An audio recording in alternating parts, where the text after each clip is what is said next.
আসসালামু আলাইকুম। Technique easy এডুকেশনের পক্ষ থেকে নবম দশম শ্রেণীর শিক্ষার্থীদের জানাচ্ছি শুভেচ্ছা। আজকের পর্বে আমরা কিছু স্নায়বিক বৈকল্য রিলেটেড এমসিকিউ নিয়ে তোমাদের সাথে আলোচনা করব। কি বলছে দেখো তো, কোন রোগে আক্রান্ত ব্যক্তির রান্নাঘরে একা রান্না করা উচিত নয়। কীরকম ব্যাপারটা, রান্নাঘরে একা রান্না করলে কি হবে?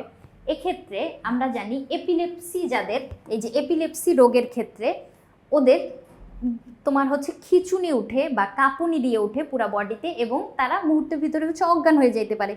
সেক্ষেত্রে আগুন এবং পানির সাথে এই রোগের কিন্তু কোনো সম্পর্ক নেই। মানে আগুন পানি দেখলে এই রোগটা যে মানে স্নায়ুতে যে কোনো একটা উদ্দীপনা তৈরি হবে এরকম না ব্যাপারটা। কিন্তু ধরো তুমি আগুনের কাছে বসে রান্না করতেছো, এমন সময় তোমার কাঁপুনি দিয়ে উঠলো, তোমার খিঁচুনি দিয়ে উঠলো এবং তুমি অজ্ঞান হয়ে গেলা, তুমি তো আগুনের উপরেও পড়তে পারো। সেক্ষেত্রে এই যে একা রান্নাঘরে তোমার যদি আগুনের উপর পড়ে, সেক্ষেত্রে কে তোমাকে বাঁচাবে? তুমি তো পুড়ে মারা যাবা, তাই না? এবং পানিতে যদি থাকো, মানে পানির পাশে, সেক্ষেত্রে তুমি ধরো খিঁচুনি উঠে তুমি পানিতে পড়ে গেলা, এখন তুমি সাঁতার পারো তবুও হচ্ছে উঠতে পারবা না। কি জন্য? কারণ তুমি তো অজ্ঞান হয়ে যাবা বা খিঁচুনি দিতে থাকবে তোমার বডি। সেক্ষেত্রে এপিলেপসি রোগের ক্ষেত্রে আমরা এই যে রান্নাঘরে একা রান্না করা উচিত না এটা বলতে পারি। এরপরে প্যারালাইসিস কি? প্যারালাইসিস হচ্ছে ঐচ্ছিক পেশিগুলা এখন তুমি নিজের ইচ্ছা মতো নড়াচড়া করাইতে পারতেছো। এই যে আমার হাত, আমি নিজের ইচ্ছা মতো নড়াচড়া করাইতে পারতেছি, কিন্তু যখন এটা আমি পারবো না, ঐচ্ছিক পেশির কাজ যখন থেমে যাবে, তখন আমরা প্যারালাইসিস হইতে দেখব। প্যারালাইসিস হচ্ছে তোমার মানে নড়াচড়া করতে না পারা, এরকম। এরপরে স্ট্রোকের ক্ষেত্রে আমরা মস্তিষ্কে রক্তক্ষরণটা দেখতেছি। এরপরে পার্কিনসনের ক্ষেত্রে কি হয়? পার্কিনসনের ক্ষেত্রে হচ্ছে তোমার ঐচ্ছিক পেশিগুলো শক্ত হয়ে যায় বা ঐচ্ছিক পেশি সংকুচিত প্রসারিত হয় না, যার জন্য তোমার হচ্ছে মানে আমরা কি করতে পারি, নড়াচড়া তখন আর করতে পারবো না। সেক্ষেত্রে এই যে রোগাক্রান্ত ব্যক্তি, এখানে কি মনে রাখা লাগবে? এপিলেপসির ক্ষেত্রে আগুন আর পানির কাছে ওদেরকে আমরা যাইতে দিতে চাই না। তাহলে এইখানে রান্নাঘরে একা রান্না করা বলতে আগুনের ক্ষেত্রে সতর্কতা করা হয়েছে, মানে আর পানির ক্ষেত্রেও আমরা সেম কথাটাই বলতে পারি। এরপরে ডোপামিন তৈরির কোষ নষ্ট হলে কোন রোগটি হয়? ডোপামিন হচ্ছে একটা হরমোন যেটা মস্তিষ্ক থেকে রিলিজ হয়। এখন এটাকে কিন্তু আমরা হ্যাপি হরমোনও বলতে পারি। তুমি যদি তোমার কোনো প্রিয় মানুষ দেখো বা প্রিয় কোনো জিনিস, প্রিয় খাবার, সেক্ষেত্রে আমাদের একটা উৎফুল্লতা কাজ করে না, একটা প্রফুল্লতা কাজ করে। এটা হচ্ছে আমাদের হ্যাপি হরমোন, যেটা ডোপামিনের কারণে হয়। এখন এই ডোপামিন আরও একটা কাজ করে, এটা হচ্ছে আমাদের ঐচ্ছিক পেশিগুলাকে সংকুচিত প্রসারিত হইতে সাহায্য করে। এখন ঐচ্ছিক পেশি যদি সংকুচিত প্রসারিত হইতে না পারে, মানে ডোপামিন যদি নিঃসৃত না হয়, সেক্ষেত্রে তো ঐচ্ছিক পেশি সংকুচিত প্রসারিত হইতে পারবে না, তখন তুমি নড়াচড়া করতে পারবে না। এই রোগটা আমরা দেখতে পারি হচ্ছে পার্কিনসনের ক্ষেত্রে, ডোপামিন তৈরির কোষগুলো নষ্ট হয়ে যায় পার্কিনসনের ক্ষেত্রে। এরপরে কি বলছে? পেশির নড়াচড়ার সহায়তার জন্য স্নায়ুকোষ নিচের কোন নির্যাসটি তৈরি করে? নির্যাস বলতে হচ্ছে তোমার রস, হরমোন বলতে পারি আমরা। হরমোনকে কিন্তু রাসায়নিক পদার্থ বলতে পারি অথবা প্রাণরস বলতে পারি। হরমোনের বাংলা কি? প্রাণরস। সেক্ষেত্রে এই যে নির্যাসটা হচ্ছে ডোপামিন। মাত্রই দেখলাম এই যে ডোপামিন কি করতেছে, পার্কিনসন রোগের জন্য দায়ী। এখন পেশির নড়াচড়ায় সহায়তা করে ডোপামিন, ডোপামিন যদি নিঃসৃত না হয় পেশি নড়াচড়া করতে পারবে না। তাহলে কোন নির্যাসটা এখানে কাজ করতেছে? ডোপামিন। এরপরে দেখো ফেরোমেন কি?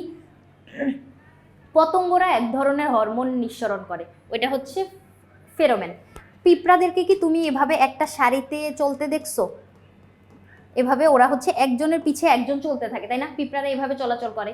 সেক্ষেত্রে এই পিঁপড়ারা এভাবে সারিবদ্ধভাবে চলতে পারতেছে ফেরোমেন হরমোনের কারণে। এই ফেরোমেন হরমোনটা 2 থেকে 4 কিলোমিটার পর্যন্ত ছড়াই যেতে পারে।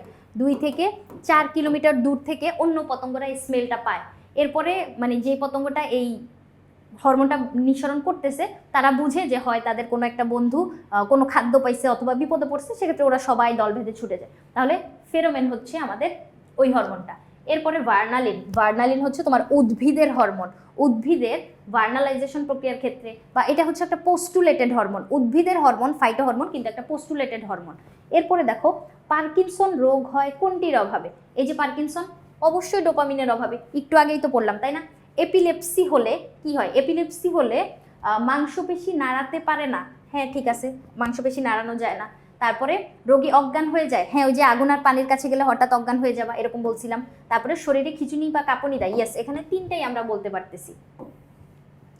তাহলে এই জায়গায় হচ্ছে আমাদের ঘ নম্বরটা, 3টাই হচ্ছে এখানে সঠিক। এরপরে নিকোটিন গ্রহণে কোনটির কার্যকারিতা নষ্ট হয়ে যায়? নিকোটিন বা মাদক দ্রব্য, ধূমপান, এগুলোর ক্ষেত্রে আমাদের স্নায়ুকোষের কার্যকারিতা নষ্ট হয়ে যায়। এছাড়াও তোমার কিন্তু ওই যে ফুসফুস, কিডনি সব কিছুতেই কিন্তু এফেক্ট পড়ে। নিকোটিন যে রক্তের মাধ্যমে মিশে যায়, রক্ত আমাদের পুরা দেহে ফ্লো করবে, পুরা দেহে যত জায়গায় রক্ত যাবে, রক্ত মনে করো হার্ট পাম্প করতেছে, হার্টেও সমস্যা হইতে পারে। তারপরে রক্ত তোমার ফুসফুসের ভিতর দিয়ে যাচ্ছে, ফুসফুসেও সমস্যা হইতে পারে। রক্ত তোমার কিডনিতে গিয়ে মানে ছাকন হয়ে মূত্র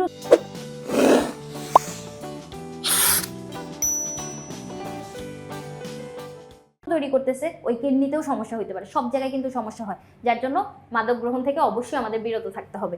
এরপরে জর্দার নিকোটিন প্রাথমিক অবস্থায় কোন তন্ত্রের কার্যকারিতা বৃদ্ধি করে? জর্দার নিকোটিন, জর্দা হচ্ছে আমরা পানের সাথে খাইতে দেখি দাদু নানুদেরকে, দেখবা ওরা পানের সাথে কালো রঙের একটা পাতার মতো অংশ ওইটা খাচ্ছে। সেক্ষেত্রে প্রাথমিক অবস্থায় আমরা দেখতে পাই যে স্নায়ুতন্ত্রের কার্যকারিতা অনেক বৃদ্ধি পায়, কিন্তু প্রাথমিক অবস্থায় বৃদ্ধি পাইলে এত খুশি হওয়ার দরকার নেই। পরবর্তীতে তোমার ওইটা নিস্তেজক হিসেবেই কাজ করবে, তোমার বডিকে মানে বডির যে ওগুলোকে নষ্ট করে দিতে থাকবে। তাহলে প্রাথমিক অবস্থায় আমরা কার্যকারিতা বৃদ্ধি দেখতে পাই হচ্ছে স্নায়ুতন্ত্রের ক্ষেত্রে। এরপরে আসো, মাদকদ্রব্য নিয়ন্ত্রণ অধিদপ্তর কখন প্রতিষ্ঠিত হয়? বাংলাদেশে এটা হচ্ছে 1990 সালে। মাদকাসক্তি থেকে পরিত্রাণের উপায় কি কি করতে হবে? অবশ্যই নৈতিক শিক্ষা কার্যক্রমের প্রসার করতে হবে। নৈতিক শিক্ষা বলতে যার যার ধর্মীয় শিক্ষা। প্রতিটা ধর্মই আমাদেরকে শান্তির পথ দেখায়, হয় তুমি মুসলিম হও, হিন্দু, খ্রিস্টান, বৌদ্ধ, শিখ, যেই ধর্মেরই হও, প্রতিটা ধর্মই হচ্ছে শান্তির ধর্ম। মানে প্রতিটা ধর্মে কোনো ধর্মের মানুষই বলে না যে মারামারি হানাহানি করো, অন্য ধর্মের মানুষদেরকে যায় মারো, এটা কোনো ধর্মের মানুষই বলে না, মানে কোনো ধর্মই বলে না। সেক্ষেত্রে তুমি যে ধর্মেরই হও, তুমি তোমার নৈতিক শিক্ষাগুলো মেনে চলো, তাহলেই দেখবা তুমি মাদকাসক্তি থেকে দূরে থাকতে পারতেছো। তাহলে অবশ্যই নৈতিক শিক্ষার কার্যক্রমের প্রসার ঘটাইতে হবে। বেকারদের কর্মসংস্থানের ব্যবস্থা করা, ইয়েস, বেকার থাকলেই হচ্ছে তোমার যত ঝামেলা। তুমি যদি ফ্রাস্ট্রেশনে ভুগো, অনেক বেশি হতাশায় ভুগো, সেক্ষেত্রে আমরা কীরকম দেখি, মানে হতাশায় ভুগলে মাদকের প্রতি আসক্তিটা বাড়ে, এরকম দেখি। যার জন্য বেকারদের কর্মসংস্থানে মানে ব্যবস্থা করতে হবে। সেক্ষেত্রে কর্মব্যস্ত থাকলে তোমার কিন্তু মানে খারাপ দিকে হচ্ছে আমাদের মাইন্ডটা যাবে না। তারপরে জনসচেতনতা গড়ে তোলা এবং আইনের সঠিক প্রয়োগ, অবশ্যই। মানুষ সামাজিক জীব, তুমি একা একা যদি জানো যে মাদক গ্রহণ করা অনেক খারাপ, আমার বডি আমার মাইন্ড সব নষ্ট হয়ে যাবে, তুমি একা একা জানলে কোনো লাভ হবে না। কারণ সবাইকে নিয়েই আমাদের সমাজ, অন্যদেরকেও আমাদের সচেতন করতে হবে। সেক্ষেত্রে সচেতনতা গড়ে তুলতে হবে এবং আইনের সঠিক প্রয়োগ করতে হবে। এই যে আইন অধিদপ্তর প্রতিষ্ঠিত হয়েছে না 1990 সালে, সেক্ষেত্রে ওই যে জরিমানা, পাবলিক প্লেসে ধূমপান করলে কত টাকা জরিমানা, তারপরে তোমার এই যে মাদক যারা সাপ্লাই করবে ওদেরকে অবশ্যই আমরা ধরে আইনের আওতায় এনে দিব। এক্ষেত্রে এই যে আইনের যে প্রয়োগটা, এটা আমাদেরকে করতে হবে। তাহলে সবগুলা অপশনই এখানে আমি সঠিক বলতে পারতেছি। এরপরে দেখো একটা উদ্দীপক কি বলছে, শফিকের শরীরে মাঝে মাঝে খিঁচুনি বা কাঁপুনি দিতে থাকে এবং মাঝে মাঝে সে অজ্ঞান হয়ে যায়। তাহলে এই যে অজ্ঞান হয়ে যাওয়া এবং খিঁচুনি, তাহলে আমরা কি বুঝতে পারতেছি? শফিকের হচ্ছে এপিলেপসি, তাই না?